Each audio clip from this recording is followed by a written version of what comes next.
Hey guys, it's Bailey from Making Up the Midwest, and this is going to be a quick review of Coastal Scents shadow pots. I had a request from one of you guys to do not only a review of these, but also a comparison between them and Makeup Geek shadows. So that's what this is going to be. If you want to see all that, please continue watching. So the Coastal Scents shadow pots you can buy on coastalscents.com, their website, for $1.95 individually. Very, very affordable single shadows. When I was purchasing mine, I didn't realize they were 50% off at the time, so I decided to really take advantage of it and get as many colors, shades, finishes as possible. I wanted to run the gamut from the lightest of lights, darkest of darks, and then mattes and shimmers, whatever kind of finishes they had to get a good feel for the entire line. Now, I'm not going to run through all the swatches. You're not going to see all the swatches in this video. At least they won't be standing still anyway. They'll be flashing up here and there everywhere. If you want to see some stationary photos of these swatches, you can check out a link to the blog post that I will put below. What you can plan on seeing from this video is an overview of sorts of my entire thoughts of the line as a whole, and then I'll pick out select shades to compare between Coastal Scents and Makeup Geek. So let's get started. So right off the bat, at $1.95 a shadow, I was convinced something was going to be off with these Coastal Scent shadow pots, whether it was consistency, performance, size. You can see the size here. They are roughly the same size as the Makeup Geek shadow. Makeup Geek is 1.8 grams, while the Coastal Scents are 1.5, so slightly less, not going to make that much of a difference. In terms of performance, I was really impressed with how the majority of the Coastal Scent shadows performed, whether it was a shimmer shade, which I happened to get a lot of because at the time I was ordering, none of the kind of mid-tone, perfect crease colors, camels and browns like that of the matte finish were in stock. So I ended up getting a lot of shimmery shades of all sorts of colors, and then some brighter matte shades. So of those, the shimmery shades, fantastic.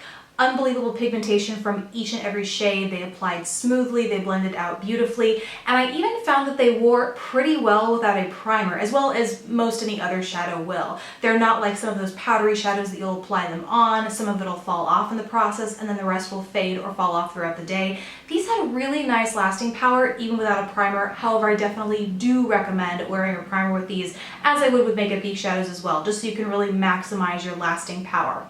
Then when it came to the mattes, I was a little less impressed. I did get some very bright matte shadows, and those are kind of notorious for being difficult to work with. You can definitely pat them on to build pigmentation, but overall they do have a chalkier consistency than a lot of the other shadows I've tried from the Coastal Scents line. Overall, and I do realize this is a gross generalization, but I truly feel that all these shadows are really on the same level as each other. These are some fantastic shadows for less than $2 a piece. Especially a good deal if you can get them for less than $1 like I did. Highly recommend you waiting on a sale. However, $2 is not exactly breaking the bank. That being said, and this is where I get into a comparison with the Makeup Geek shadows, I thought it was interesting that it was so, despite the number of shadows that I have from each collection, I gotta hold up, these are the Makeup Geek shadows I have. So an entire Z palette here, and then obviously I have these from Coastal Scents as well. Pretty expansive collection from each shadow range. I did not find hardly any shadows that overlapped in terms of shade. In fact, the two that I held up, one is Makeup Geek's Shimma Shimma, which is this beautiful, perfect, universally flattering champagne shade. It looks identical to the Coastal Scents shade called Flesh Tone in the pot. However, when applied, you can see that Flesh Tone has a distinctly gold flash to it a little bit and is more transparent. It's not quite as opaque and solid as Shimma Shimma is. So even though it might look like it in the pan, there were some very distinct differences, and I do think that the differences are enough with the shadows that someone would say, I prefer Shimma Shimma over the other. They're really not one and the same. The two shadows that I did find were nearly identical were Makeup Geek's Drama Queen and Coastal Scents Chocolate Berry. Both of these are deep blackened plum shimmery shadows, and when worn are nearly identical. You can see them swatched on the back of my hand here. Very, very similar together. These were really the only two shades I was able to draw super close similarities to.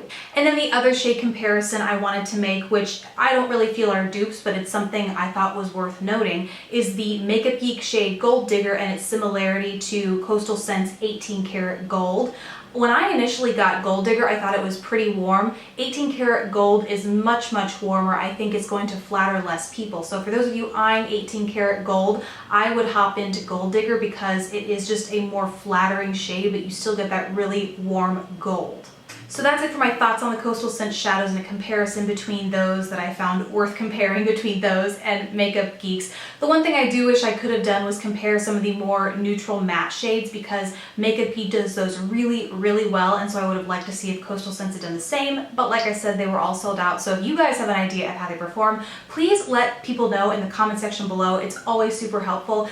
That is it for me. Thank you guys so much for watching. Don't forget to subscribe if you haven't already, and I will see you in my next video. Bye!